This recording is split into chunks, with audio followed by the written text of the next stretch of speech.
हाँ जी। Analytical reasoning, analytical reasoning, ठीक है। एनालिटिकल रीजनिंग क्या होती है? देखो, हमारी जो रीजनिंग है उसको हमने तीन पार्ट्स में डिवाइड किया हुआ है, ठीक है। पहली जो रीजनिंग है वो है वर्बल रीजनिंग। वर्बल रीजनिंग अभी कंप्लीट नहीं हुई है, घबराना मत, है ना। दूसरा जो पार्ट है रीजनिंग का वो है non verbal reasoning, non verbal reasoning. और जो तीसरा पार्ट है वो है एनालिटिकल रीजनिंग। ये तीन हिस्सों में हमने रीजनिंग को डिवाइड किया हुआ है, ठीक है। वर्बल रीजनिंग में बहुत सारे टॉपिक्स आते हैं, अल्फाबेट से रिलेटेड, नंबर से related, dice, calendar, cube, directions, ranking, syllogism, seating arrangement, puzzle, ये सारे के सारे वर्बल रीजनिंग के अंदर आते हैं। नॉन वर्बल रीजनिंग के अंदर 10 चैप्टर आते हैं, ठीक है। Water, mirror image, paper cutting, folder, embedded of figure, figure formation, like that. Analytical reasoning के अंदर जो चैप्टर्स आते हैं वो स्टेटमेंट बेस्ड चैप्टर होते हैं। कौन से चैप्टर होते हैं? Statement based chapter, statement based questions आते हैं एनालिटिकल रीजनिंग के अंदर। और ये जो चैप्टर है ना, ये हमारे रियल लाइफ से जुड़ा हुआ है। एक चैप्टर है सिलॉक्स, ठीक है, जो काल्पनिक चैप्टर है, जिसमें कुत्ते को बिल्ली बना देते हैं, गधे को घोड़ा बना देते हैं। लेकिन इस पर्टिकुलर चैप्टर में ऐसा नहीं है। इस चैप्टर में गधे को घोड़ा नहीं बनाएंगे, बिल्ली को कुत्ता नहीं बनाएंगे, कुछ नहीं। ये जो चैप्टर है ये पूरा का पूरा हमारे रियल लाइफ यानी कि वास्तविक जीवन पर आधारित चैप्टर है। ये एनालिटिकल जो रीजनिंग है ये बेसिकली रीजनिंग में क्यों पूछी जाती है? क्या कारण है एनालिटिकल रीजनिंग को पूछने का? बेटा, एक बहुत ही सिंपल सा कारण है एनालिटिकल रीजनिंग को पूछने का। जैसे मैं आपसे कहूं कि 2 3 कितना होगा, आप कहोगे सर 2 का गुणा 3 में करोगे तो वैल्यू 6 आएगी। और दुनिया में किसी भी बच्चे से अगर मैं पूछूंगा 2 गुणा 3 क्या है, वंश, तो सारे बच्चे, है ना, सारे बच्चे प्रिंस यही बोलेंगे कि 2 गुणा 3 6 होता है। बोलेंगे कि नहीं बोलेंगे? हाँ सर, दुनिया का हर बच्चा यही बोलेगा 2 गुणा 3 6 होता है। लेकिन अगर मान लो एक ग्लास है, उसमें वाटर है, एक ग्लास में, एक ग्लास में क्या है, एक ग्लास में वाटर है, वाटर। और अगर मैं इस वाटर ग्लास के बारे में अगर आपसे पूछता हूं तो वाटर ग्लास के बारे में आपका क्या कहना है? सर, इस वाटर ग्लास के बारे में अलग अलग बच्चों की अलग अलग राय होगी। कुछ बच्चे कहेंगे कि सर ये जो ग्लास है ये पानी से भरा हुआ है। कुछ बच्चे कहेंगे सर इस ग्लास में, ये जो ग्लास है ये आधा खाली है। कुछ बच्चे कहेंगे सर ये ग्लास आधा भरा है। कुछ बच्चे कहेंगे सर ये ग्लास बहुत बढ़िया है। कुछ बच्चे कहेंगे सर कांच का ग्लास है। कुछ बच्चे कहेंगे नीला पानी है। कुछ बच्चे कहेंगे पीला ग्लास है। तमाम तरीके के आंसर्स होंगे, पर्सन टू पर्सन। तो ये जो आंसर्स होते हैं वो पर्सन टू पर्सन क्या करते हैं? पर्सन टू पर्सन वेरी करते हैं, पर्सन टू पर्सन चेंज होते हैं ये आंसर्स। और ये जो answer person to person change होते हैं ये क्या है? दैट इज कॉल्ड, देखो, ये क्या था, 2 × 3 6, दुनिया का हर व्यक्ति सेम आंसर देगा। This is this is aptitude, ये हमारा एप्टी है ना। ये क्या है? ये हमारा एप्टीट्यूड है ना। लेकिन अगर मैं कहूं कि इस वाटर ग्लास के बारे में आपका क्या कहना है? कुछ बच्चे कहेंगे सर ये वाटर का ग्लास ही नहीं है, ठीक है, ये तो आपने जग बना दिया। तो this is called attitude, this is our attitude, this is our aptitude. तो जो एप्टीट्यूड है वो पर्सन टू पर्सन चेंज नहीं होता, बट जो एटीट्यूड होता है वो पर्सन टू पर्सन वेरी करता है, वो पर्सन टू पर्सन चेंज होता है। तो ये जो एनालिटिकल रीजनिंग है ये रीजनिंग इसलिए पूछी जाती है हमारे एग्जाम में, just to check your attitude, कि आपका एटीट्यूड क्या है। आप पॉजिटिव थिंकर हो या नेगेटिव थिंकर हो, मतलब आपकी लाइफ की प्रोस्पेक्ट क्या है, आप किस नजरिए से जीवन को देखते हैं। हर इंसान के, हर इंसान को, मतलब हर इंसान के जीने का तरीका अलग होता है, हर इंसान का नजरिया अलग होता है कि नहीं होता? हाँ सर, बिल्कुल होता है। तो बस ये चैप्टर यही नजरिया चेक करने के लिए है। सर एक बात बताओ, जब आपने पहले ही कह दिया वंश, हाँ जी, जब आपने पहले ही कह दिया कि सर ये answer person to person vary करेंगे, तो इसका मतलब ये है एनालिटिकल रीजनिंग में तो हर क्वेश्चन का आंसर हमारे हिसाब से अलग होगा। एनालिटिकल रीजनिंग में तो हर क्वेश्चन का आंसर हमारे हिसाब से होगा। तो इसका मतलब तो सर आंसर कभी गलत नहीं होना चाहिए, हर बच्चा अपनी जगह सही होना चाहिए। बिल्कुल सही कहा आपने। तो एनालिटिकल रीजनिंग में जितने भी ऑप्शंस आते हैं वो हमेशा सही होते हैं, हमेशा सही होते हैं। बस हमें क्या करना है, हमें एग्जामिनर के पॉइंट ऑफ व्यू से सोचना है, यानी कि हमें एक बेसिक स्टैंडर्ड अप्रोच को फॉलो करना है, क्योंकि वी आर सोशल एनिमल, हम सामाजिक प्राणी हैं। और हमें देखना पड़ेगा क्या हम सोशल हैं या नहीं है, हम सामाजिक हैं कि नहीं है। क्योंकि लाइफ में बहुत सारे व्यक्तियों की सोच ऐसी है जो असामाजिक तरीके से काम करते हैं, जो सामाजिक नहीं होती है। तो ये जो चैप्टर है, बस ये हमारा पूरा एटीट्यूड बिहेवियर ये चेक करता है, और ये चैप्टर इसीलिए डाला जाता है रीजनिंग में, ताकि हम अपने आप को सुधार सकें, अपनी पर्सनैलिटी में इम्प्रूवमेंट कर सकें, है ना, हम एक पॉजिटिव अप्रोच के साथ जीवन को जिए। सिर्फ ये टॉपिक इसीलिए आपके रीजनिंग सेक्शन के अंदर डाले गए हैं। तो इन चैप्टर्स को पढ़ने का सबसे बड़ा फायदा ये होता है कि ये चैप्टर्स पढ़ने के बाद, है ना, एनालिटिकल रीजनिंग चैप्टर पढ़ने के बाद न सिर्फ हम एग्जाम के क्वेश्चंस को सॉल्व करते हैं, बल्कि हम अपने जीवन के तौर तरीकों में भी बदलाव लाते हैं, और हमारे जीने का तरीका भी बदलता है, और वो सुकून देता है हमें खुद को और हमारे समाज को। तो बेसिकली एनालिटिकल रीजनिंग इसीलिए आप लोगों को सिखाई जाती है कि आप एक सोशल एनिमल बन सके, आप बेलगाम घोड़े से लगाम के घोड़े बन सके, आप में लगाम कसी जा सके। वरना हर इंसान आजाद परिंदा है, वो उड़ना चाहेगा अपनी मस्ती में, लेकिन ऐसा नहीं हो सकता। हम समाज के दायरे में बंधे हुए हैं, और समाज क्या कहता है ये चैप्टर हमें ये सिखाता है। यानी कि इस चैप्टर से हमें नैतिकता का पाठ पढ़ने को मिलता है। हमारी मोरल जो ड्यूटीज होती हैं हमारी, है ना, जो सामाजिक कर्तव्य होते हैं, ये सारी की सारी रिस्पॉन्सिबिलिटी ये चैप्टर हमें सिखाता है। तो बेसिकली एनालिटिकल रीजनिंग क्यों बनाया गया, आप समझ गए होंगे बहुत अच्छे से कि इस चैप्टर को रीजनिंग के अंदर लाने का क्या। तो इसका मतलब ये है कि ये चैप्टर पढ़ने के बाद हमारी पर्सनैलिटी इंप्रूव होने वाली है। भले ही आज तक आपको कोई सुनता ना हो, भले ही आज तक कोई आपको समझता ना हो, वो सोचता होगा कि अबे यार इसकी बात कौन सुनेगा, इसकी बात में तो वजन ही नहीं है। लेकिन जब मैं आपको पढ़ाऊंगा स्टेटमेंट आर्गुमेंट चैप्टर, जब मैं आपको पढ़ा दूंगा ये तर्क और, है ना, तर्क वाले चैप्टर, कथन और तर्क, तो उस चैप्टर को पढ़ने के बाद आपको फीलिंग आएगी कि हाँ, एक्चुअल में ये तर्क दिए जाते हैं, आर्गुमेंट एक्चुअल में ये होते हैं, ये सॉलिड आर्गुमेंट होता है, ये तर्क हमारा ठोस होता है। तो आज के बाद, मतलब आज का मतलब, जब इन चैप्टर्स को आप पढ़ लोगे, इन चैप्टर्स को पढ़ने के बाद जब आप बातें करोगे तो आपकी बातों में एक वजन होगा। जब आप किसी से आर्ग्यूमेंट करोगे तो उस आर्ग्यूमेंट में एक वजन होगा। कोई आपको फालतू नहीं बोलेगा, कोई आपको फालतू नहीं बोलेगा इन टॉपिक्स को पढ़ने के बाद। समझ रहे हो, आपकी बातें सबको अच्छी लगने लगेंगी। तो इसीलिए इन चैप्टर्स को बनाया गया है, ताकि हमारे जीने के तौर तरीकों में अंतर आ सके, हमारी पर्सनैलिटी इंप्रूव हो सके, और हमारे बोलने का, उठने का, बैठने का और चीजों को देखने का नजरिया बदला जा सके, है ना। तो ये बहुत ही इंटरेस्टिंग चैप्टर होने वाले हैं, बहुत ही मजा आने वाला है इन टॉपिक्स को पढ़ने के बाद, क्योंकि आज से हमारे जीवन में बदलाव आना शुरू हो जाएंगे अगर आप एक्चुअल में जो पॉइंट्स मैं बताऊंगा उसको एक्चुअल में दिल से अगर फॉलो करोगे, तो आपको देखकर हर इंसान खुश होगा। क्योंकि जो पॉजिटिव व्यक्ति होते हैं उनको देखकर हर कोई खुश होता है, जो नेगेटिव होते हैं उनसे सब बचना चाहते हैं। तो जब आप पॉजिटिविटी के साथ जियोगे लाइफ को, तो बाकी जो लोग हैं वो भी आपसे खुश रहेंगे हमेशा। चलिए, तो ये टॉपिक जादू है क्या? बिल्कुल सर, ये टॉपिक जादू ही है मेरे भाई। बेहतरीन जादू मैं आपको दिखाऊंगा इन टॉपिक्स के अंदर।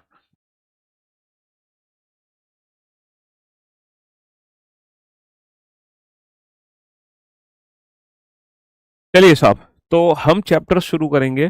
सबसे पहले मैं बता दूं, एनालिटिकल रीजनिंग में जो सबसे पहला चैप्टर मैं शुरू करने जा रहा हूं, that is statement and conclusion.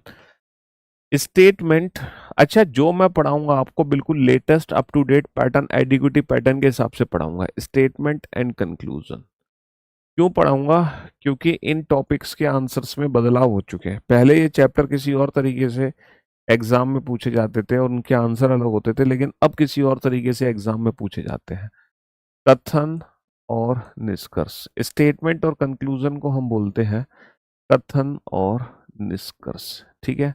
अब मैं आप लोगों को एक चीज यहाँ पर बताना चाहूंगा कि पहले एक चैप्टर होता था स्टेटमेंट अजम्पशंस, पहले एक चैप्टर होता था स्टेटमेंट एंड अजम्पशंस, पहले एक चैप्टर होता था statement and inference, statement and inference, ठीक है। अजम्पशंस को हिंदी में हम कहते थे कथन और पूर्व धारणा। क्या बोलते थे बाबू?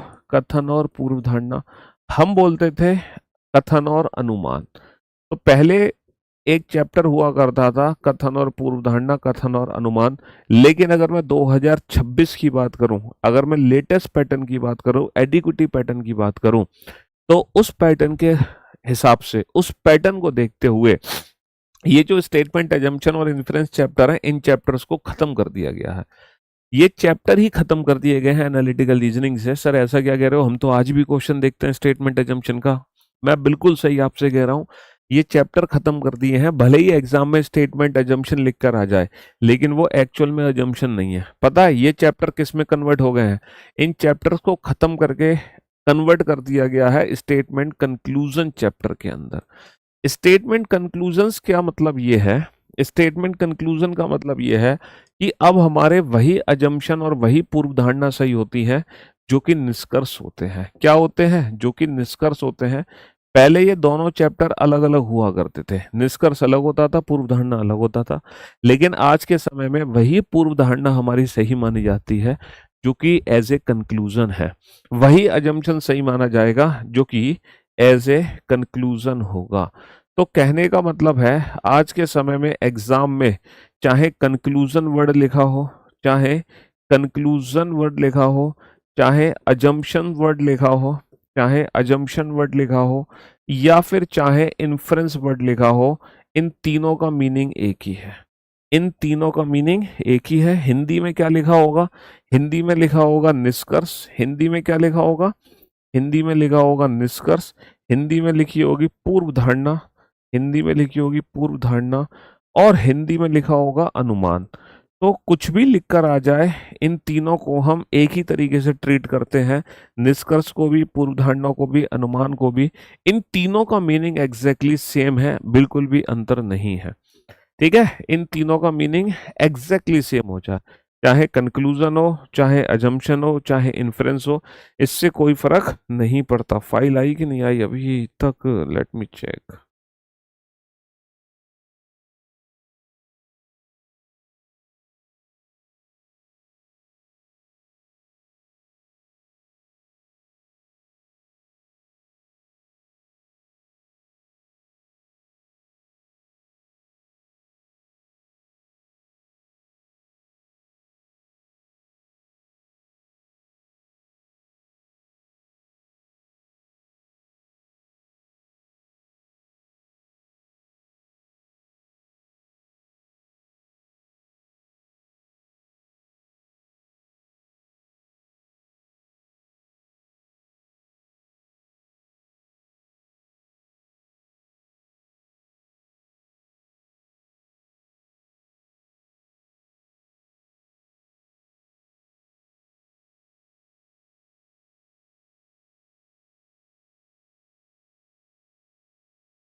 हाँ जी, तो मेरे दोस्तों, मेरे भाइयों, मैं आप लोगों को ये समझाना चाह रहा था। अब हमारे एग्जाम में चाहे कंक्लूजन लिख कर आ जाए, चाहे अजम्पशन लिख के आ जाए, चाहे इन्फ्रेंस लिख कर आ जाए, इसको हमें एक ही तरीके से ट्रीट करना है। ठीक है, पहले हम कुछ भी अनुमान लगा लेते थे, वो सही माना जाता था, लेकिन अब ऐसा नहीं होगा। अब कंक्लूजन, अजम्पशन और इन्फ्रेंस सही कब होते हैं, पता कैसे चलता है? नंबर एक, कोई भी कंक्लूजन हो, कोई भी एजम्पशन हो, कोई भी इन्फ्रेंस हो, वो हमेशा डायरेक्ट होना चाहिए स्टेटमेंट से रिलेटेड। डायरेक्ट होना चाहिए स्टेटमेंट से रिलेटेड। कोई भी हम इनडायरेक्ट टॉक नहीं कर सकते, ना ही अजम्पशन के लिए, ना ही कंक्लूजन के लिए, ना ही इन्फ्रेंस के लिए। वही कंक्लूजन, अजम्पशन और इन्फ्रेंस ही होंगे जो डायरेक्टली स्टेटमेंट से जुड़े हैं, जो डायरेक्टली स्टेटमेंट से कनेक्ट है। ठीक है, जिनका कनेक्शन डायरेक्टली स्टेटमेंट से है। ठीक है, और जो भी कंक्लूजन सही होगा वो लॉजिकल होना चाहिए, इलॉजिकल बिल्कुल भी नहीं होना चाहिए।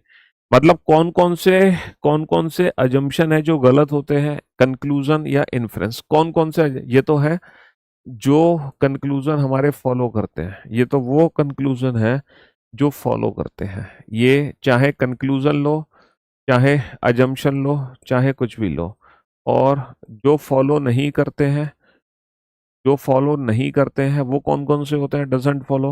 देखो, डजंट फॉलो कंक्लूजन, अजम्पशन या इन्फरेंस कौन से हैं जो कि इनडायरेक्टली स्टेटमेंट से कनेक्ट होते हैं, जो कि इनडायरेक्टली स्टेटमेंट से कनेक्ट होते हैं, जो कि इनडायरेक्टली स्टेटमेंट से कनेक्ट होते हैं, या फिर जो इमेजिनरी होते हैं, काल्पनिक, इमेजिनरी, जो कि काल्पनिक होते हैं, जिनका एक हाइपोथेटिकल सिचुएशन है, वो सारे अजम्पशन, कंक्लूजन और इन्फ्रेंस वो हमेशा गलत होंगे। काल्पनिक, इलॉजिकल हमें बिल्कुल भी नहीं होना है, इलॉजिकल हमें बिल्कुल भी नहीं होना है, हमें स्टेटमेंट के अगेंस्ट नहीं जाना है। अगर हम स्टेटमेंट के अगेंस्ट गए, अगर हम स्टेटमेंट के अगेंस्ट गए तो वो हमेशा गलत होगा। हमें हमेशा स्टेटमेंट का फेवर करना है, हमें हमेशा स्टेटमेंट का फेवर करना है। तो ये कुछ पॉइंट्स हैं जो हम लिख सकते हैं, है ना, किसके रिगार्डिंग, जो कंक्लूजन फॉलो करते हैं और जो कंक्लूजन फॉलो नहीं करते उनके लिए। चाहे हम कंक्लूजन बोले, चाहे हम कंक्लूजन बोले या हम अजम्पशन बोले, ठीक है, इनका मीनिंग एक ही है, अलग अलग मत समझना। आज के समय में सब एक ही चीज होती है। चाहे हम इन्फ्रेंस बोले, इन सब का मीनिंग एक है। पहले इन सबको अलग अलग पढ़ाते थे, मैं इन दोनों चैप्टर को अलग पढ़ाता था। कंक्लूजन चैप्टर अलग पढ़ाता था, जंक्शन चैप्टर अलग पढ़ाता था, इन्फ्रेंस अलग। लेकिन आज के समय में ये तीनों एक ही चैप्टर है और इन तीनों को एज ए कंक्लूजन ही ट्रीट करना है। इनको कैसे ट्रीट करना है? एज ए कंक्लूजन ही ट्रीट करना है। ज़्यादा दिमाग लगाने की हमें ज़रूरत नहीं है, इनको एज ए कंक्लूजन ही हमें ट्रीट करना है। ठीक है, चलिए अब ये जो पॉइंट्स मैंने बताए हैं इनको जरा प्रैक्टिकली समझने की कोशिश करते हैं। प्रैक्टिकली जब एग्जाम में क्वेश्चन आएगा तो कैसे सॉल्व करना है ना। हाँ जी, तो मैंने आपको बताया कि हमें हमेशा पॉजिटिव रहना है, हमारी फीलिंग्स हमेशा क्या होनी चाहिए? पॉजिटिव होनी चाहिए। और वी आर सोशल एनिमल, हमें सामाजिक तौर तरीके से चलना पड़ेगा। ठीक है, हमें हमेशा गवर्नमेंट या फिर सुप्रीम कोर्ट का साथ देना पड़ेगा, हम उसके अगेंस्ट कभी नहीं जाएंगे। हमें सिस्टम का विरोध करना ही नहीं है, हम सिस्टम का विरोध कर ही नहीं सकते, कभी नहीं कर सकते। हमें हमेशा सिस्टम के फेवर में ही रहना पड़ेगा। ये कुछ पॉइंट्स हैं जो हमें याद रखने हैं। ठीक है, हाँ जी, क्वेश्चन का रेफरेंस देके ही समझाऊंगा क्वेश्चन के साथ। हाँ जी, तो मेरे दोस्तों, मेरे भाइयों, ये पॉइंट है, जब तक तुम नोट डाउन करो फटाफट से, फिर मैं तुम्हें क्वेश्चन की फाइल लगाता हूँ। ये फॉलो करने वाले हैं, ये डजंट फॉलो वाले हैं, और ये फॉलो करने वाले हैं। फाइल लगाओ क्वेश्चन की। ठीक है, बस इतना अंतर आया है चैप्टर में। पहले तीनों चैप्टर अलग अलग हुआ करते थे, अब इन तीनों चैप्टर को मर्ज करके एक सिंगल चैप्टर बना दिया, स्टेटमेंट कंक्लूजन। अब अजम्पशन, इन्फ्रेंस सब एज ए कंक्लूजन की तरह ट्रीट होते हैं। नहीं पहुंची फाइल? हाँ, तो किसको भेजती फाइल?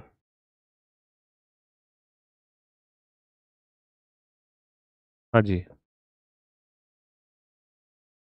क्वेश्चन अगर मैं कराऊंगा, क्वेश्चन से पता चलेगा तुम्हें। अल्ट्रा सिलेक्शन जो बैच है ना, वो मेंस का प्रैक्टिस सेशन करा रहे हैं, उसमें सिर्फ और सिर्फ मेंस की प्रैक्टिस करा रहे हैं।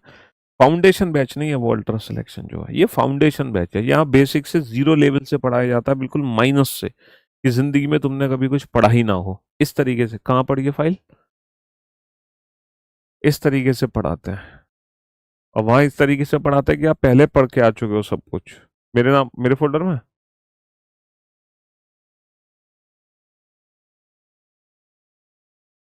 चलिए साहब, तो मेरे दोस्तों, मेरे भाइयों, मेरे जिगर के टुकड़ों, पहला क्वेश्चन आपके सामने है। कथन दिया हुआ है, निष्कर्ष दिया हुआ है, आप इस कथन और निष्कर्ष को पढ़ें। हालांकि यहाँ पे लिखा हुआ है अजम्पशन, पूर्व अनुमान, लेकिन फिर से मैंने कहा, अजम्पशन लिखा हो या कंक्लूजन लिखा हो, बात एक ही है। हम्म, बेटा ये बहुत इंपॉर्टेंट टॉपिक है, एनालिटिकल रीजनिंग। हम्म, जो रीजनिंग का पैटर्न चेंज हुआ है ना, उसके हिसाब से एनालिटिकल रीजनिंग चैप्टर बहुत इंपॉर्टेंट है। चलिए, तो बेटा, नगर निगम ने मॉनसून के आने तक शहर में जल आपूर्ति में 50% की कमी की घोषणा करी है। पानी की कमी कर दी है 50%। वो कहना चाह रहे हैं कि जब तक मॉनसून नहीं आएंगे तब तक आपके घरों में पानी की सप्लाई की कटौती होगी। तो पूर्वानुमान क्या है? पीपल में protest against the unilateral decision taken by the municipal corporation. मैं पूर्वानुमान लिखूं या कंक्लूजन लिखूं, दोनों का मीनिंग एक ही है। क्योंकि आज के समय में अगर कोई टीचर आपसे कहता है कि अजम्पशन अलग है, कंक्लूजन अलग है, तो वो बिल्कुल गलत है। वो टीचर लेटेस्ट पैटर्न से अपडेट नहीं है, मैं लिख कर दे सकता हूँ। इवन यूपीएससी भी अब अजम्पशन को फॉलो नहीं करता है। यूपीएससी में भी सिर्फ और सिर्फ एज ए कंक्लूजन ही फॉलो होते हैं। अजम्पशन इन्फ्रेंस नाम की कोई चीज नहीं रह गई है। ठीक है, चाहे वो एसएससी हो, यूपीएससी हो, रेलवे हो, है ना, इवन बैंकिंग एग्जाम। तो आप लोग घबराओ मत बिल्कुल भी। ठीक है जी हाँ। अब आप बताओ कि मानसून के आने तक शहर में 50% पानी की कटौती रहेगी क्योंकि पानी की किल्लत चल रही है। तो पहला जंक्शन है पीपल में प्रोटेस्ट, है ना, पीपल में protest against the unilateral decision taken by the municipal corporation. लोग विरोध करेंगे कि ऐसा निर्णय कैसे ले लिया बिना हमसे पूछे। अगर आप बिल्कुल प्रैक्टिकल सोच रहे हैं कि आपके जीवन में हो क्या रहा है, तो उसके हिसाब से ये अजम्पशन क्या होगा, सही होगा कि लोग विरोध ही करेंगे। ऑब्वियस सी बात है, विरोध करेंगे कि नहीं करेंगे, हाँ। लेकिन हमें अपनी सोच बदलनी होगी, सकारात्मक सोच के साथ हमें चलना पड़ेगा और हमेशा सिस्टम का साथ देना है, गवर्नमेंट का साथ देना है। सुप्रीम कोर्ट ने जो ऑर्डर किए हैं उसका हमें हमेशा साथ देना है। देना है कि नहीं देना? हाँ सर, बिल्कुल देना है। इसीलिए हम कह रहे हैं कि लोग इसका विरोध करेंगे। तो क्या हमें विरोध करना चाहिए? क्या हमें सिस्टम का विरोध करना चाहिए? बिल्कुल नहीं करना चाहिए। तो हम सिस्टम का विरोध नहीं कर सकते, हम स्टेटमेंट के अगेंस्ट नहीं जा सकते, है ना। दूसरा है म्युनिसिपल कॉर्पोरेशन में रिड्यूस टैक्सेस। हो सकता है नगर निगम निवासियों के कर को कम कर दे। अच्छा, अगर नगर निगम ने निवासियों का कर कम कर दिया, अगर नगर निगम ने निवासियों का कर कम कर दिया, टैक्सेस को कम कर दिया, तो नुकसान किसका हुआ? ये बताओ, सरकार का नुकसान है या तुम्हारा नुकसान है? अगर सरकार टैक्सेस को कम करेगी तो नुकसान किसका होगा? सरकार का। और हम चाहकर भी सरकार का नुकसान नहीं करा सकते। हम चाहकर भी सरकार का नुकसान नहीं करा सकते, बिल्कुल नहीं करा सकते। इसीलिए इस क्वेश्चन का आंसर क्या होगा? Neither first nor second is implicit. ना तो पहला ना ही दूसरा अंतर्निहित है। अंतर्निहित का मतलब यही होता है फॉलो करना। अंतर्निहित का मतलब यही होता है फॉलो या फिर सही है। ठीक है, हाँ जी। तो इन दोनों में से कोई भी सही नहीं है, क्योंकि हम सरकार का नुकसान नहीं करेंगे, हमें सरकार का साथ देना है। सरकार ने एक टाइम पानी की कटौती की है, हमें क्या बोलना है? हाथ जोड़कर गांधी जी बन जाना है। एक नहीं, तुम सुबह शाम दोनों टाइम पानी काट लो, हम बिना पानी के काम चला लेंगे, बिना पानी के धो लेंगे, कागज का इस्तेमाल कर लेंगे, नहाने की जरूरत ही क्या है, तालाब में डुबकी लगा लेंगे। तो कहने का मतलब है सरकार के अगेंस्ट हमें नहीं जाना, गवर्नमेंट के खिलाफ हमें नहीं जाना किसी भी कीमत पे। हमेशा उसको फेवर करना है, गवर्नमेंट को। सरकार ने पानी की कटौती की है, नगर निगम ने पानी की कटौती की है, तो हम उसका विरोध नहीं कर सकते। ना ही हम सरकार से ये कह सकते कि तुम अपना कर कम करो, क्योंकि सरकार का नुकसान नहीं कराना है हमें किसी भी कीमत पे, है ना। हाँ जी, चलिए सर, नेक्स्ट। कॉपी में लिखने की जरूरत नहीं है इन क्वेश्चंस को, सिर्फ बोर्ड पर देखो, पढ़ो और समझो। सिर्फ कॉपी वॉपी में नहीं लिखने की जरूरत है इन टॉपिक्स को, है ना।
हाँ जी।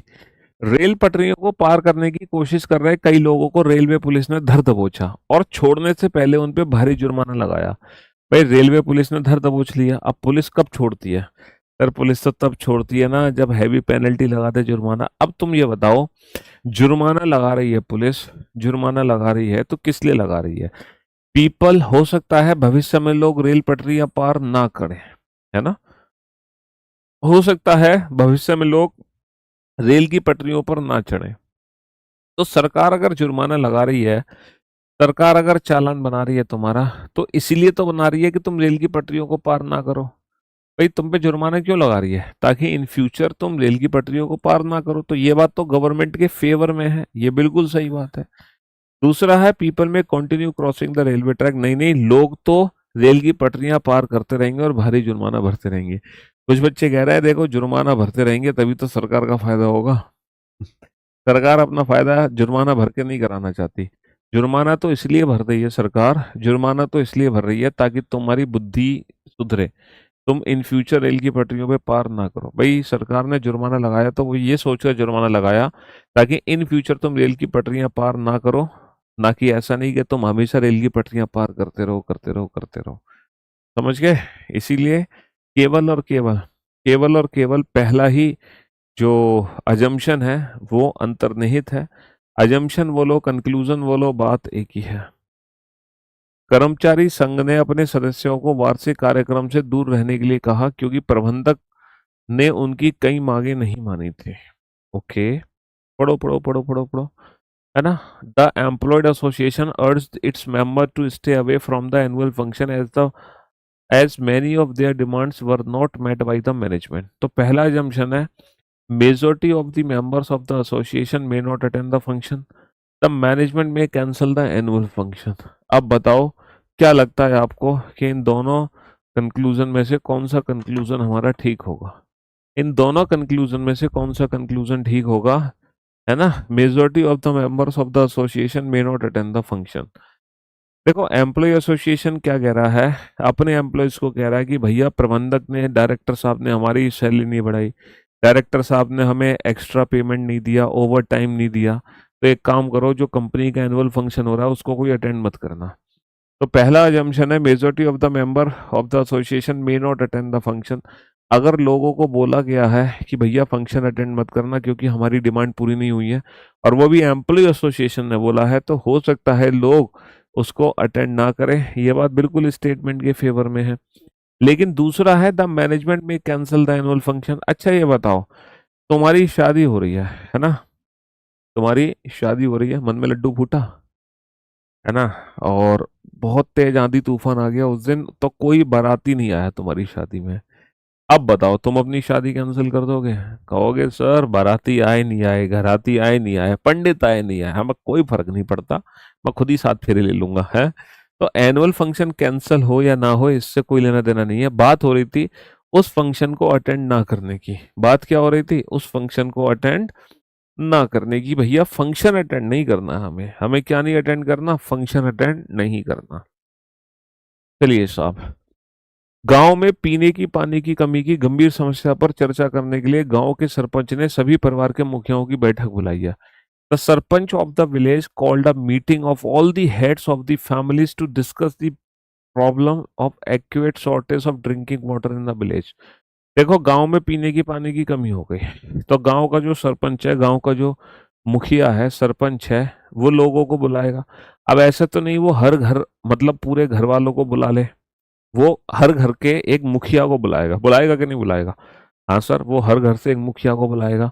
तो पहला अजम्पशन है, the sarpanch had earlier call such meeting to discuss various problem. ये कह रहा है कि सरपंच तो ऐसी मीटिंग पहले भी बुला चुका था। अब बताओ क्या ये निष्कर्ष सही है कि सरपंच ऐसी मीटिंग पहले, पहले क्या हुआ, पहले क्या नहीं हुआ, पहले कितनी मीटिंग हुई, पहले कितनी मीटिंग नहीं हुई, क्या ये डायरेक्टली कंक्लूजन है? मैंने आपसे क्या कहा, हमें डायरेक्ट जो कथन में दिया हुआ है सिर्फ उतना ही सोचना है। इसके पीछे क्या था, इसके आगे क्या होगा, ये हमें बिल्कुल भी नहीं सोचना। हमें सिर्फ जो कथन में जानकारी दी गई है उसके हिसाब से चलना है। तो सरपंच ने पहले क्या किया, पहले क्या नहीं किया, ऐसी कोई जानकारी हमें कथन में नहीं दे रखी है। Most of the head of the family में attend the meeting called by the sarpanch. हो सकता है अधिकांश परिवार के मुखिया सरपंच द्वारा बुलाई गई बैठक में भाग लें। अब तुम्हें तो पता नहीं है भाग लेंगे या नहीं लेंगे, लेकिन तुम ये बताओ क्या ये जो भाग लेना है, क्या ये कथन के फेवर में है कि नहीं? सर कथन ये चाह रहा है कि हर घर के मुखिया को मीटिंग में बुलाया जाए, और हम यही कह रहे हैं कि हर घर का मुखिया मीटिंग में पहुंचेगा। यानी कि ये बात बिल्कुल स्टेटमेंट के फेवर में जा रही है, और फेवर में जा रही है तो ये बिल्कुल ही सही बात है। ये बिल्कुल ही सही बात है। कौन सा ऑप्शन करेक्ट होगा? Only second. चलिए साहब। हाँ जी, पढ़ो। अच्छा, इन क्वेश्चंस को आप खुद पढ़ना भी सीखो। बहुत सारे बच्चों को ये तकलीफ होती है कि ये जो एनालिटिकल रीजनिंग के क्वेश्चंस है ना, बच्चे पढ़ नहीं पाते हैं, क्योंकि बड़े बड़े इंफॉर्मेशन होती है ना।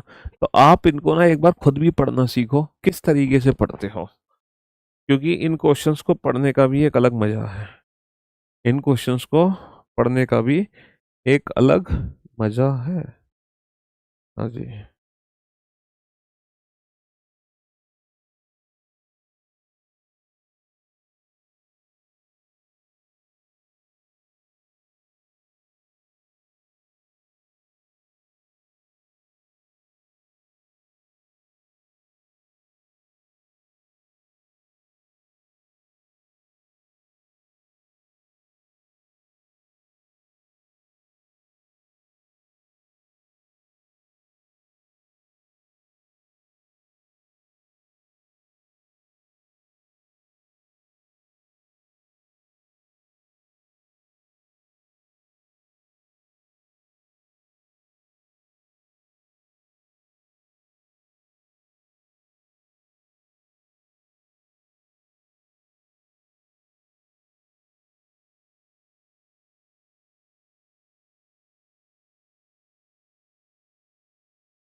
हाँ जी।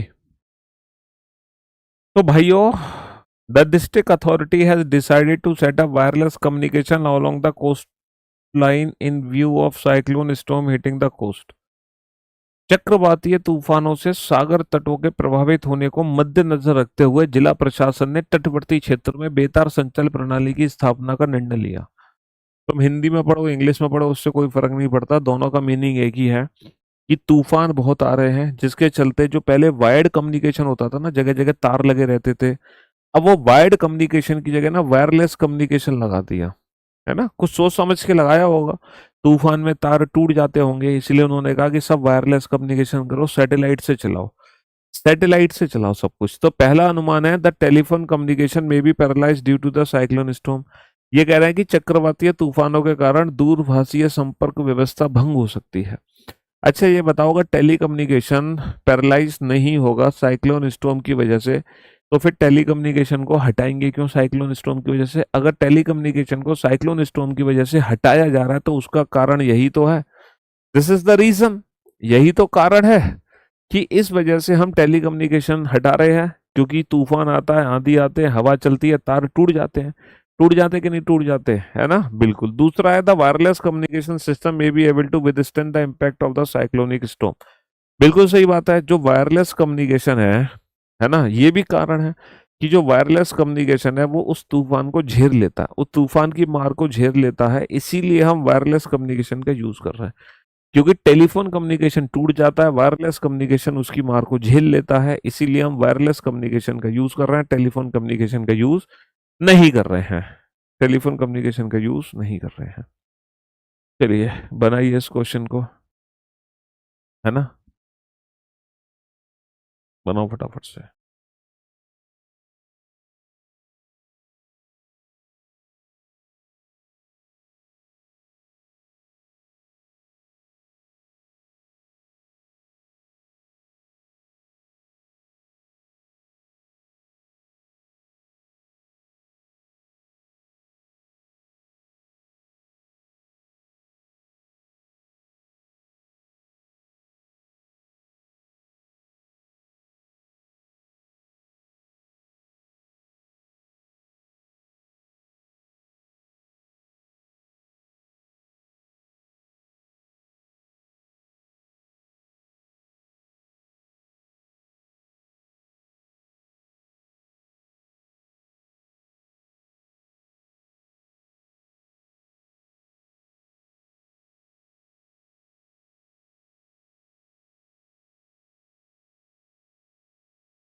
चलिए साहब, हाल ही में स्टॉक एक्सचेंज मार्केट में आई जबरदस्त गिरावट की जांच के लिए भारत सरकार ने एक संयुक्त संसदीय समिति का गठन किया है। The government of India has appointed a joint parliamentary committee to investigate the recent market crash. देखो भैया, मार्केट हो गया क्रैश, मार्केट तबाह हो गया। अब जब मार्केट तबाह हो गया तो कुछ तो गड़बड़ हुई है, क्योंकि अचानक से मार्केट तबाह नहीं हो सकता, है ना। अचानक से मार्केट तबाह नहीं हो सकता। तो पहली पूर्व धारणा है, पहला निष्कर्ष है, the members of the committee may possess request expertise to carry out the investigation. अच्छा, मार्केट तबाह हो गया तो उन्होंने ना एक एक एक कमेटी अपॉइंट करी है उसको इन्वेस्टिगेट करने के लिए। अच्छा ये बताओ, भारत सरकार ने जो कमेटी का गठन किया है क्यों किया होगा, क्या सोच समझ कर किया होगा? सर, ऑब्वियस सी बात है ना, ऑब्वियस सी बात है। जो गवर्नमेंट ऑफ इंडिया ने जो कमेटी बनाई है टू इन्वेस्टिगेट, वो इसलिए बनाई है क्योंकि कमेटी हैज एक्सपर्टाइज। कमेटी के पास क्या होगी, है ना, विशेषज्ञता होगी जांच करने की, इसलिए तो कमेटी बनाई है। बिल्कुल सही है। दूसरा, the people responsible for the crash में डिस्ट्रॉय ऑल देयर डॉक्यूमेंट्स। ये कह रहे हैं कि लोग तो अपना डिस्ट्रॉय कर देंगे सारे डॉक्यूमेंट्स, आग लगा देंगे सिस्टम में, उनके ऊपर चेकिंग हो उससे पहले ही वो आग लगा देंगे। तो ये बात स्टेटमेंट के फेवर में अगेंस्ट है। सर ऑब्वियस सी बात है, ये बात स्टेटमेंट के अगेंस्ट है। हमें हमेशा फेवर में रहना है स्टेटमेंट के, हमें स्टेटमेंट के अगेंस्ट कभी नहीं जाना, सरकार के अगेंस्ट कभी नहीं जाना, सरकार का साथ देना है, स्टेटमेंट का साथ देना है, स्टेटमेंट के फेवर में रहना है। मिसिंग नंबर का टेस्ट सेंड नहीं हो रहा, देखते हैं। चलिए बनाइए इस क्वेश्चन। अच्छा, इन क्वेश्चंस को सॉल्व करने के लिए ना एक बेसिक जनरल नॉलेज भी हमें होनी चाहिए। इन क्वेश्चंस को सॉल्व करने के लिए एक बेसिक जनरल नॉलेज होती है, वो भी हमें अपने पास रखनी चाहिए। अगर आपके पास बेसिक जनरल नॉलेज नहीं है तो भी आप इन क्वेश्चंस को सॉल्व नहीं कर सकते। तो मैं उम्मीद करता हूँ बेसिक जनरल नॉलेज तो हर किसी के पास होती है, बहुत अच्छे से होती है, बढ़िया तरीके से। Why don't you go to the court if the employer doesn't pay the provident fund contribution? देखो, आपको पता है कि जब हम किसी कंपनी में काम करते हैं, तो किसी भी, अगर मैं कंपनी में काम करूं तो कंपनी की एक पॉलिसी होती है। पता है कंपनी की पॉलिसी क्या होती है? कंपनी की पॉलिसी बाबू ये होती है, क्या होती है कंपनी की पॉलिसी? कंपनी की पॉलिसी कंपनी की पॉलिसी ये होती है ना। हाँ जी, कंपनी की, बेटा ये चैप्टर इनइक्वलिटी नहीं है, ये चैप्टर है स्टेटमेंट कंक्लूजन, ये चैप्टर है एनालिटिकल रीजनिंग, ये चैप्टर है statement assumption, statement inference. Inequality chapter खत्म हो चुका है ना। हाँ जी, ये नया टॉपिक शुरू हुआ, एनालिटिकल रीजनिंग शुरू की है हमने जी। तो मैं आपको क्या कह रहा था, हाँ, तो एक, जैसे आप किसी कंपनी में काम करते हो, जैसे आपकी सैलरी 10,000 रुपये है, तो हर कंपनी को एम्प्लॉयज का, है ना, पीएफ जमा करना जरूरी होता है। ये पीएफ पता है क्या होता है? पीएफ ये होता है कि अगर कंपनी तुम्हारे 2,000 काट के सरकार को देगी, तो उसमें उसमें 2,000 रुपये कंपनी को भी जमा करने पड़ेंगे तुम्हारे नाम के। मतलब 2,000 तुम्हारे कटेंगे, 2,000 कंपनी जमा करेगी, तो ये सरकार के पास तुम्हारे पैसे जमा होंगे हर महीने। फिर जब तुम जॉब छोड़ोगे, नौकरी छोड़ोगे, एक लिमिटेड टाइम पीरियड के बाद ये पैसे तुम्हें मिल जाएंगे, इंटरेस्ट सहित, है ना।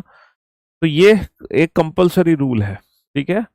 तो ये कह रहे हैं कि अगर कोई कंपनी तुम्हें पीएफ देने से मना कर रही है, तुम्हारा पीएफ जमा नहीं कर रही, तो तुम उस पर केस कर दो, केस कर दो, सीधा कोर्ट में जाओ। तो पहला जम्पशन है, court can interview in the matter of dispute between employ and employees. नियोक्ता और कर्मचारियों में यदि विवाद हो तब न्यायालय हस्तक्षेप करते हैं। बिल्कुल सही बात है। अगर कोर्ट हस्तक्षेप नहीं करेगा तो तुम्हारे चचा करेंगे हस्तक्षेप, है? कौन करेगा? अगर कोर्ट नहीं करेगा तो कौन करेगा? दूसरा, it is obligatory for the employ to pay the provident fund contribution to the employees. नियोक्ता के लिए कर्मचारियों को भविष्य निधि अंशदान का भुगतान करना अनिवार्य है, बिल्कुल अनिवार्य है, इट इज कंपल्सरी। अनिवार्य नहीं होगा तो काम कैसे करेगा? ये बिल्कुल अनिवार्य है देना, इसीलिए इस क्वेश्चन का आंसर आएगा both first and second are implicit. Both first and second are implicit, दोनों ही सही है। चलिए नेक्स्ट, नेक्स्ट, नेक्स्ट।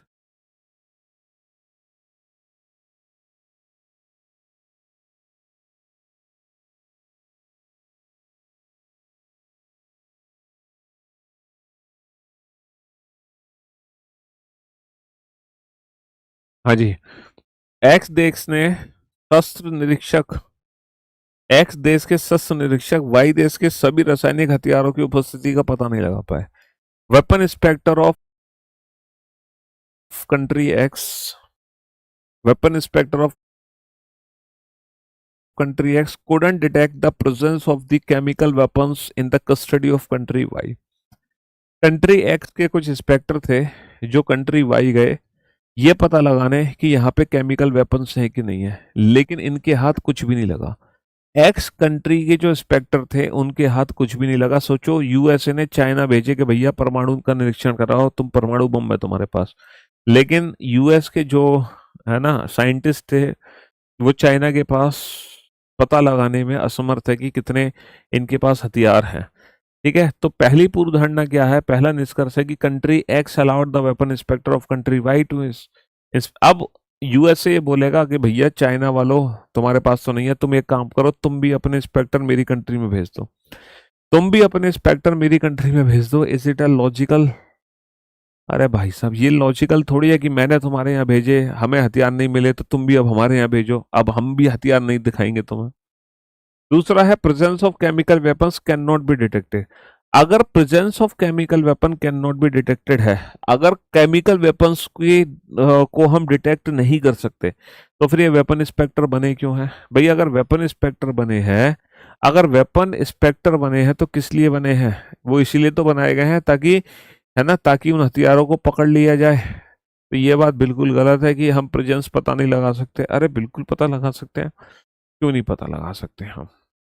चलिए, बालक को 5 या उसके लगभग अवस्था पर विद्यालय में प्रवेश करना वांछनीय है ना? It is desirable for the child to enter the school at the age of 5। It is desirable for the child to enter the school at the age of 5। जी, पहला पूर्व धारणा है at that age the child reaches the appropriate level of the development and is ready to learn. उस आयु अवस्था पर बालक का विकास उचित स्तर पर पहुंच जाता है और सीखने के लिए तत्पर होता है।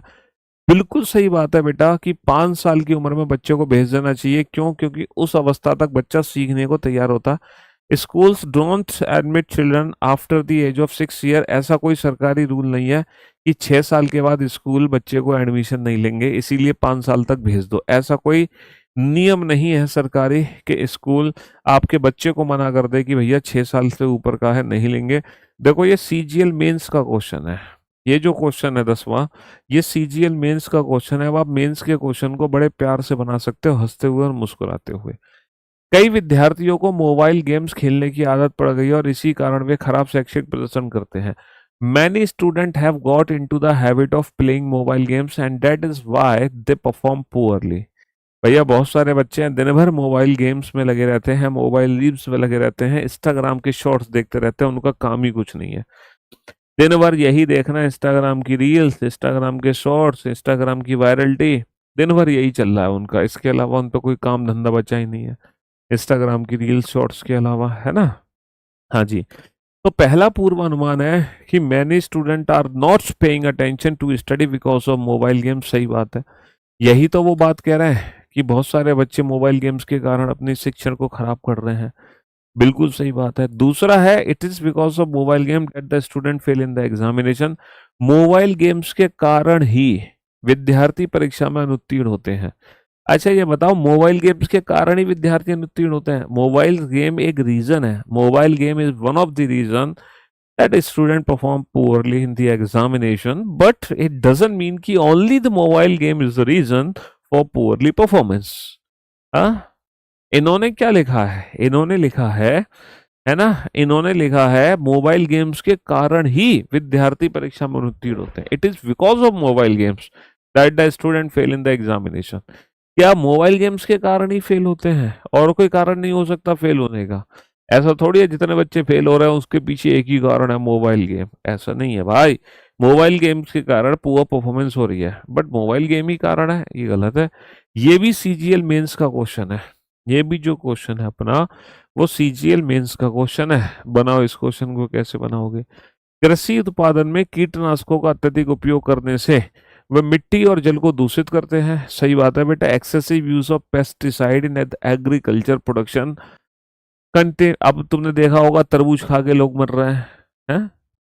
तो जो मतलब पेस्टिसाइड यूज हो रहे हैं ना, आम खा के तबीयत खराब हो रही है, खरबूज खा के तबीयत खराब हो रही है, मतलब लोग जब बीमार पड़ते थे तो फ्रूट्स का सेवन करते थे। अब तो फ्रूट्स खा के ही लोग बीमार पड़ रहे हैं, तो क्या खाएंगे बीमार पड़ने के बाद?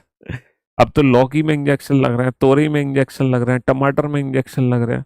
अब तो कोई सब्जी है जो बिना पेस्टिसाइड के मिल ही नहीं पा रही है ना? तो ये कह रहे हैं कि अगर हम एक्सेसिव यूज करते हैं पेस्टिसाइड्स का, तो उससे क्या होता है, जो हमारी फूड चेन है ना, फूड चेन मतलब क्या होता है? मिट्टी और जल। भाई मिट्टी और जल को दूषित करते हैं, क्योंकि जब वो खेतों में पेस्टिसाइड छिड़का जाता है तो वो पेस्टिसाइड मिट्टी के कांटेक्ट में आता था और वाटर के कांटेक्ट में आ जाता है। तो वाटर और जब सॉइल के कांटेक्ट में आएगा तो वो क्या होंगे, दूषित होंगे कि नहीं होंगे? हाँ। फसलों में उनका अंत रह जाता है और आखिरकार वे खाद्य श्रृंखला में प्रवेश कर जाते हैं, जिससे मानवों के लिए खतरा पैदा होता है। यानी कि वो उसके अंदर घुस गए। सही बात है। तो excessive use of pesticide in agriculture production is not good for the people. ये कह रहे हैं कि एक्सेसिव जो यूज है is not good for the people. तो बिल्कुल सही बात है। वो तो पहले ही कह रहे हैं कि एक्सेसिव यूज हमें करना नहीं चाहिए, है ना? दूसरा है excessive use of pesticide in agriculture production can have a bad effect on water. इन्होंने पहले ही कहा कि मिट्टी और जल दूषित हो रही है। एक्सेसिव यूज करने से हमारी मिट्टी और जल दूषित हो रही है। इसीलिए इस क्वेश्चन का आंसर होगा बोथ इम्प्लिसिट। दोनों ही सही है। ये भी देखो सीजीएल मेंस का क्वेश्चन है, ये भी हमारा सीजीएल मेंस का क्वेश्चन है। दो इस क्वेश्चन का आंसर। राष्ट्रीय द्रुतगामी मार्ग ए सबसे चौड़ा द्रुतगामी मार्ग है। राष्ट्रीय द्रुतगामी मार्ग ए सबसे चौड़ा द्रुतगामी मार्ग है। और कुछ लोग इसका इस्तेमाल करते हैं जब लोग कोई चौड़ी और खाली सड़क देखते हैं तो वो तेज गति से वाहन चलाते हैं, जिससे दुर्घटनाएं होती हैं। National expressway is the widest expressway and used by few people. ये कुछ लोगों के द्वारा यूज होता है, used by the few people. ठीक है। When people give a wide road then they drive at high speed which leads to accident. भैया चौड़ी सड़क देखते हैं, खुद पे कंट्रोल रहता नहीं है, स्टीयरिंग पंजा मारा रेस पे, क्लच पे, है ना, रेस पर। तो all accidents are caused by excessive speed. ये कह रहे हैं कि जितनी भी दुर्घटनाएं होती हैं, क्या उनके पीछे का कारण एक्सेसिव स्पीड ही होता है? All all accidents. क्या ये कंक्लूजन सही है? ऑल एक्सीडेंट्स, सर सारे एक्सीडेंट ओवर स्पीड की वजह से होते हैं, ऐसा कहना गलत होगा। High speed increase the risk of accident, ये बात बिल्कुल सही है। High speed increase the risk of accident, ये बात हमारी बिल्कुल ठीक है कि जो हाई स्पीड है वो एक्सीडेंट का रिस्क जो है वो इंक्रीज कर देती है। अगला क्वेश्चन हमारे सामने है, टीम एक्स और टीम वाई के बीच, है ना? ये भी पता है सीजीएल मेंस का ही क्वेश्चन है, इन्होंने लिखा नहीं है, हटा दिया है। ठीक है, ये भी सीजीएल मेंस का ही क्वेश्चन है। बनाओ। टीम एक्स और टीम वाई के बीच एक फुटबॉल मैच में टीम वाई द्वारा किए गए गोलों की संख्या 5 थी, जिसमें से 3 गोल बाएं पैर वाले खिलाड़ी द्वारा किए गए थे। टीम एक्स और वाई के बीच में मैच हुआ है जिसमें वाई द्वारा किए गए गोलों की संख्या 5 है, जिसमें से 3 गोल ऐसे हैं जो मैन लेफ्ट फुटेड मैन है, लेफ्ट फुटेड मैन, इसने, है ना, लेफ्ट फुटेड मैन है, इसने कितने गोल किए हैं? इसने 3 गोल किए हैं। लेफ्ट फुटेड मैन ने भाई साहब 3 गोल कर दिए 5 में से। चलो, है ना? जैसे एक टेस्ट मैच हुआ था, उसने बुमराह ने 6 छक्के मार दिए थे। कितने छक्के मारे थे? 6 छक्के मारे थे, 5 मारे थे। तो the left footed players was expert in scoring goals. अच्छा, जिस लेफ्ट फुटेड ने 3 गोल किए हैं, ये कह रहे हैं कि वो एक्सपर्ट है स्कोरिंग गोल में। क्या हम इसको कंक्लूजन बना दें? अच्छा एक चीज बताओ, बुमराह ने जब टेस्ट मैच में 5 छक्के 4 छक्के मारे थे, तो क्या हम ये कंक्लूजन दे सकते हैं कि Bumrah is very good batsman, है ना? क्या हम ये कंक्लूजन दे सकते हैं कि बुमराह बहुत अच्छा बैट्समैन है? नहीं दे सकते ना।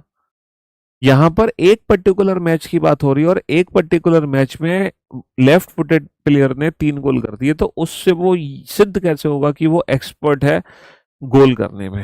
भाई पर्टिकुलर एक मैच की बात है, गलती से हो गए होंगे, तो ये कंक्लूजन नहीं बन सकता। और आजकल अजम्पशन वही सही होता है जो एज ए कंक्लूजन हो। एज ए अजम्पशन तो ठीक है, बट हमें पहले ही मना कर दिया, अजम्पशन नाम की अब कोई चीज हमारे एग्जाम में बची नहीं है। अब वो तभी ठीक है जब वो एज ए कंक्लूजन है। 60%, देखो परसेंटेज को कहीं भी डिफाइन यहाँ पे नहीं किया गया है, परसेंटेज को यहाँ पे कहीं भी डिफाइन नहीं किया गया है कि कितने कौन क्या है ना।